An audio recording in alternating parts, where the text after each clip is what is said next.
Your starters for this ball game, Marikina will be beginning with Joe Gomez Del Llano, Eloy Tan, Mark Atabay, Marvin Junicio, Adsar Udjan. Sa kabilang panig naman, Parañaque, Coach Mike Sagigit will be parading Pau Castro, Keith Pido, Lian Martel, Jeff Egan, and J-Boy Solis. Miss Sheila Salaysay. Later on, the Mindoro Disciplinados will be hosting Pasig City in our second game.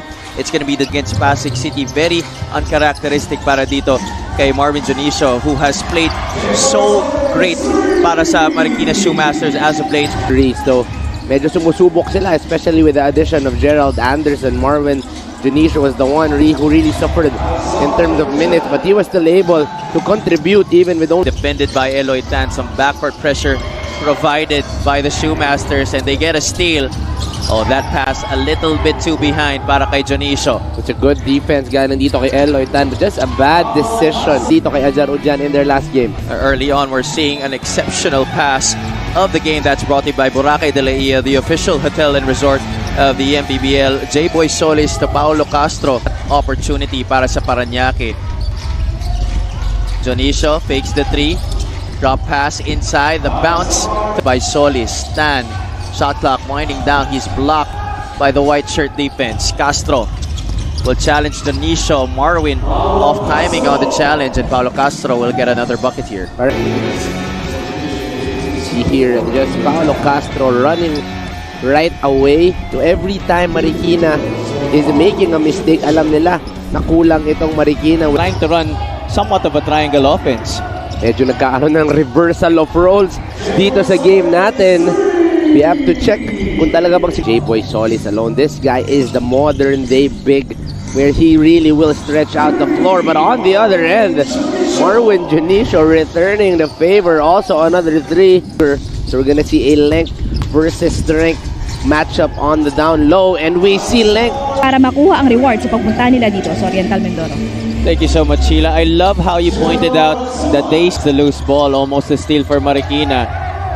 The shot bounces in. Outside, this guy can really stretch it out. So let's see kung mabibigyan siya here in our ball. This Baklay versus Cornelius matchup playing here in this game.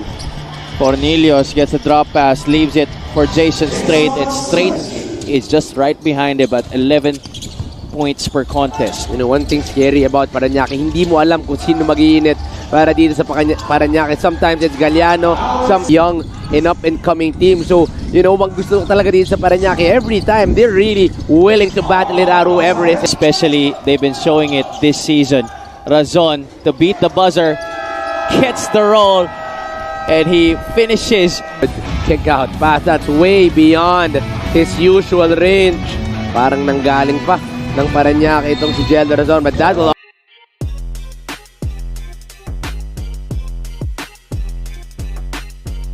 Cruz, Calapan City Honorable Mayor, maraming salamat, Madam, for in 10 records. They're trying to secure a spot in the playoff picture sa ating. Be in regret at the end of the season that you lost a spot in the game. So kailangan talaga each game you treat very importantly. And we see actually here, namang nakangiti kang uuwi as we see the attack here by Baklay. You know, it's his first game, but obviously Gonzalez, formerly of the Batangas City Embassy Chill. RV Burjay also fresh off the bench. For this time, Lian Martel with the rebound. Burjay, sorry, that's Alex Hunsay scoring in transition. Angle offense and going for that pinch post. But tuwing magkakamali itong Marikina, you actually see them automatically running. Kahit kulang o may nawala sa atin, referring to the absence of some key players for today, plus Coach Elvis Tolentino. Pero alam nyo ba na sa unang season ni Coach Rizal noong 2019, part siya ng coaching in the first game, and this venue is already packed. So I cannot imagine paano if it's already the home team later at 8 p.m. Of course, the father of the Gomez de Llano brothers, who are everybody's on the basketball world. Oo. Pero para sa akin, ang pinaka-pogi ay si Tito Bert. Naman, syempre. Or 5 points actually in the ball game. Here he is once again. He'll take it from the outside, swishes it through. He's feeling it right now at the centrum pagkabatay. Couldn't receive the pass. Solis was able to recover. Joe trying to steal it away from Parañaque. Castro, he loves that spot. That's had his head down. Keith Pido, top scorer for Parañaque in their last game, 14 points. Jonisha will be lucky to get it back. Back and forth we go here in the second quarter. Gets it back on the handoff. They set up Joe GDL. Joe for three. Tacks it off the glass. The bank is open here in Calapan City at 4:50. Not the best, not the straightest shot para kay Jason Strait. The zone defense working automatically para dito sa Parañaque, and as long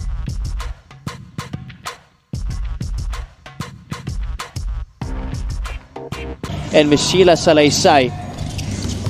And right away, Parañaque getting a stop, converting it. A little bit too strong on the lane. Jonicio, 3-on-2 para sa Marikina. He will go all the way. Able to get it to Keith Pido. those were all good attempts para dito sa Marikina. They just couldn't find a way to get that ball inside the basket. But He is setting up the table for the white shirts. Liagas wants it. Atabay overplays, and he makes Mark pay for that gamble. now you cannot out that easy floater para dito sa Patriots. He continues his outstanding play from the last game. Did not miss from the field against the Gensan Warriors. 13 points, 5 out of 5. Liagas loses it. Ujan gives it to Fornilio. Sidestep. That's a good challenge by Solis against Landayan.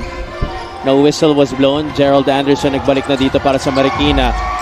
Tries to get a score against Jelora. Nakapagpakondisyon. And nagdadala rin siya ng mga players who he can play with during his free time. That's why they have a 5-point lead here. But Ujan won. Paulo Castro, he seems to be okay. Injured his left ankle in the first half. Jello Razon fires, no score. Castro ahead of the pack. Paulo Castro will finish the 2 points. Jonicio fakes the three, dribbles inside. Anderson will take it from downtown, off to the right. Berjay with the rebound. Ujan goes up. As well for the Marikina big man. And here he is once again, the stretch and the score. Down. His season high was 10 points, which he was able to do on 2 occasions. Down by 8 points. You know, Ujan here, we see the length and the strength of Ajar, really utilizing that. And on the next play, same move, different corner para dito kay Gerald Anderson, but he would not care. They get it to their usual set, and that jumper couldn't score. Galliano on the counter, finally para kay Gerald Anderson. Let's look here. Late nabasa at nakita ni Ujan. Galliano will go all the way, taking it for himself. Martel kicks it out. Castro for 3. First basket. They're trying to push the pace because they know they're young and young and a running team. That's why they want to get a few baskets in. Zomelandayan collect.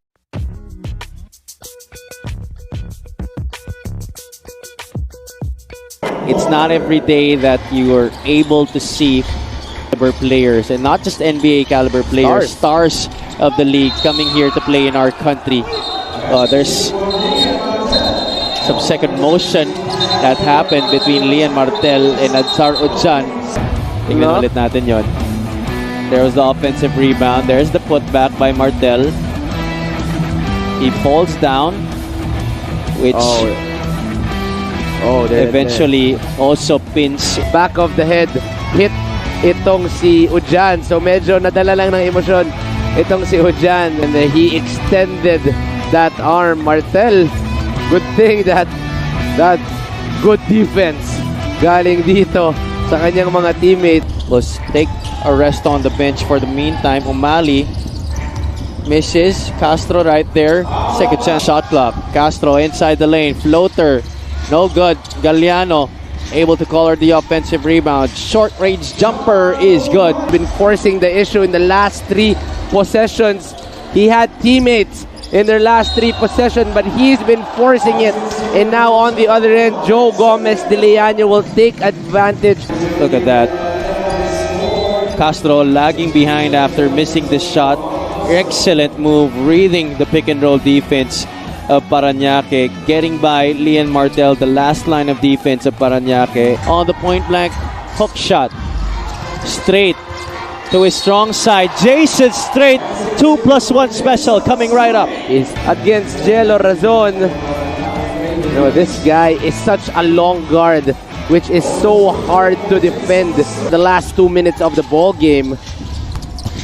Pido puts the ball on the deck, attacks and scores. On his offensive game, pero today he has been passive and he has not really been able to contribute. So that guy is his fourth three-pointer of the game. Galliano force defense. Arenal on the corner. Anderson attacks middle, back to Marwin. Jonicio back-to-back downtown hits. You cannot give him even an inch of with the back-to-back three-pointers para dito Shoemasters. Solis will try to answer. Yes, he does. No, we are ending the game the same way. Three-pointers. Both teams now slowly racking it up from outside. Arenal, couple Pasig City at 8 o'clock. But right after this, it's going to be veteran squad versus veteran squad as Jensen goes up against Caloocan. Jello Razon out of the timeout. 86-81 ang ating score. Second free throw is a miss for Gerald, but he gets the swipe. Ends up with Jonicio behind the back. Gerald Anderson, the score plus the foul. That is a good. Egan with the rebound. Anderson did not give up on the play. That steal ended up with Jonicio and Anderson finishing the easy 2 points unchallenged. Cornelius unable to control the board. Pido finds Galliano on the cut basket plus the foul para kay Joshua Galliano. That is a good drop pass coming from Keith Pido. Joshua Galliano, we see here again everybody helping out. Actually make that 4 defenders in late rotation. Castro. Parañaque wants to rush a bit here. Gets a quick score for Boy Solis. They go to O'Malley. He does not hesitate. Too strong. Razon is there to collect the offensive board. Fall away jumper. Well, as he was pushed from the back. Oh, but look at this. Nobody there. Jar Udjan. But eventually, him fouling out was an opportunity para kay Marwin Jonicio to step up and take control of that fourth quarter. 26 points, 5 of 6, 5 of 11 from the 3-point field goal and 8 rebounds. Jonicio, he is with Miss Sheila Salaysay at courtside.